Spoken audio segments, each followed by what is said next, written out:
दोस्तों तो हम आ चुके हैं चंद्रशेखर आज़ाद जी आए हैं वलीदपुर में। ये दिखाते हैं क्या कह रहे हैं। कारण ये है कि आप ये फैसला लेना चाहते हैं कि वलीदपुर भेरा से चेयरमैन कौन बने। देखो मैं अभी गया था, पिछला जो गांव पड़ता है उसमें जो अब चेयरमैन में आ गया, कौन सा गांव था वो? कोडारा, वार्ड नंबर 1 में वहां गया और मैं वहां के दलित समाज के लोगों से मिला और मैंने उनसे पूछा कि क्या आप इस लड़ाई में मेरा साथ दोगे।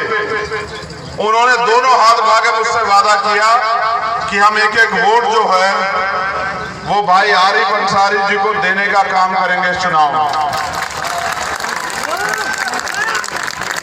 देखो चुनाव समीकरणों पर जीते जाते हैं, जिसके पास समीकरण नहीं होगा वो चुनाव नहीं जीत सकता है।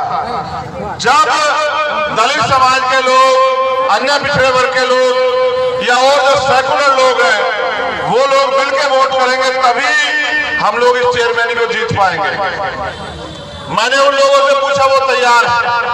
अगर आप यहाँ जो उपस्थित लोग हैं वो भी तैयार है तो मैं गारंटी से कहता हूँ कि वलीदपुर भेरा में जो इस बार चेयरमैन बनेगा वो आपका भाई, आपका बेटा आरिफ अंसारी बनेगा।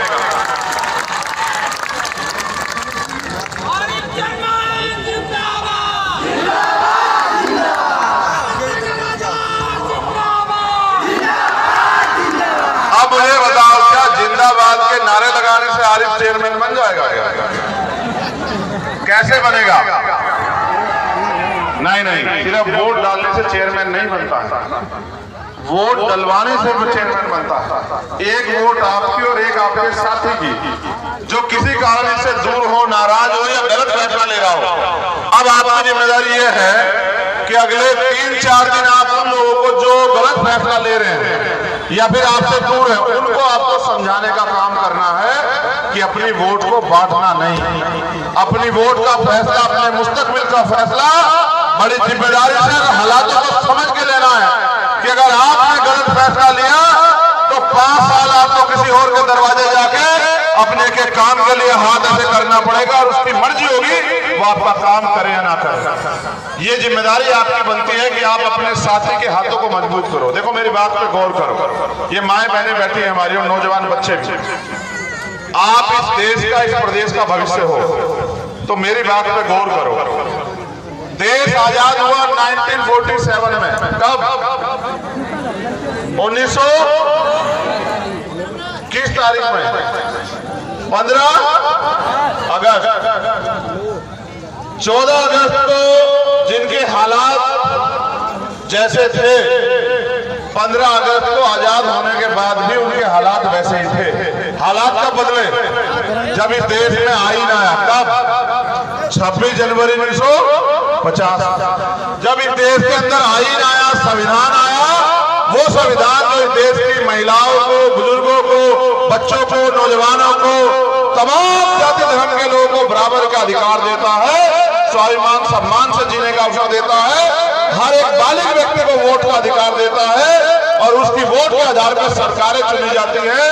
उन सरकारों द्वारा गरीबों के, कमजोरों के, मजलूमों के, बेसहारों के हितों में फैसले होते, कानून बनते हैं। 26 जनवरी 1950 को जिस दिन संविधान लागू हुआ उस दिन इस देश में बराबरी के अधिकार आए। और अगर आप ये चाहते हो कि जो अधिकार संविधान में लिखे गए हैं वो अधिकार आप तक पहुंचे तो आपको राजनीतिक शक्ति अपने हाथ में लेनी पड़ेगी, क्योंकि जिसकी सत्ता होगी वो अपने हिसाब से काम करेगा। आज जिनकी सत्ता है वो देखो किस हिसाब से काम कर रहे हैं कि निर्दोष व्यक्ति जेल जाता है, दोषी खुलेआम सड़कों पे घूमता है, ना अधिकारी कर्मचारी सेफ है, ना महिलाएं बहनें सेफ है, ना नौजवान सेफ है, ना बुजुर्ग सेफ है। आप अपने हक की बात करने जाओगे तो लाठियां मिलेगी, आप हक के लिए आंदोलन करने जाओगे तो मुकदमे और जेल मिलेगी। भारत के लोकतंत्र, भारतीय संविधान की जो मूल भावना थी उसकी हत्यारी है सरकार जो लखनऊ में बैठी है। इसको सबक सिखाने का समय आ गया मेरे दोस्तों। 2022 में जो हमसे गलती हुई उसके कारण ये ताकतवर हो गए हैं। हमें दोबारा से गलती नहीं करनी, हमें बटना नहीं है।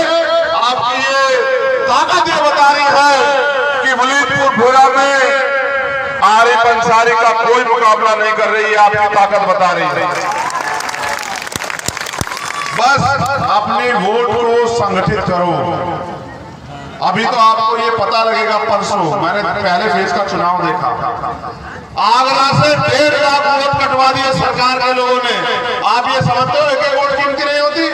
अखबार पढ़ के देखो, आगरा से 1.5 लाख वोट गांव ये सरकार चारों तरफ से हमें घेरने का काम कर रही है। जिन बस्तियों में हमारे वोट ज्यादा है उनकी वोट कटवा दे रही है। आपको कल परसों तरसों एहसास होगा, जब लिस्ट आएगी तब आपको पता लगेगा कि आपके घर में 6 वोट थे, वोट में उसमें लिस्ट में तो 2 का नाम है, 4 तो गायब है। आपको क्या लग रहा है? ये सामने से मुकाबला नहीं कर सकते हैं, ये धोखे से लड़ने वाले लोग हैं। सामने से मुकाबला करते तो हम इनको बता देते कि वोट हमारा, राज तुम्हारा नहीं चलेगा, नहीं चलेगा। लेकिन ये पीछे से हमला करते हैं, धोखे से हमला करते हैं, भाइयों को भाइयों से लड़ा के कुर्सी में बैठे हुए लोग हैं। इनको हमें समझना पड़ेगा।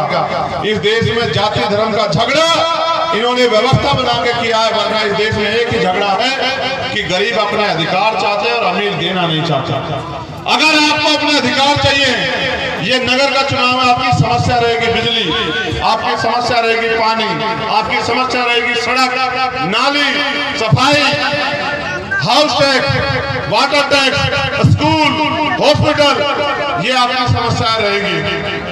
अगर आप ये जिम्मेदारी आरिफ को दे दो तो आपको किसी सरकार की जरूरत नहीं पड़ेगी। अगर आप अपने हाथों को मजबूत कर लो, जिस तरह से मैंने इसका हाथ पकड़ा अपने हाथ में, आप भी अपने हाथों में एक दूसरे के हाथ पकड़ लो, इस एकता को बना लो। हालात बड़े खराब हैं, इस मौसम से तो हम लोग लड़ लेंगे, इस गर्मी से तो हम लोग लड़ लेंगे, लेकिन ये जो अन्यायी सरकार हमारे हौसले को चलने पे लगी हुई है, इनसे लड़ने के लिए हमें एकता बनाने की जरूरत है। और बिना एक हुए हम लोग इनसे नहीं जीत सकते हैं। ये क्या है बताओ? पक्का केतली है?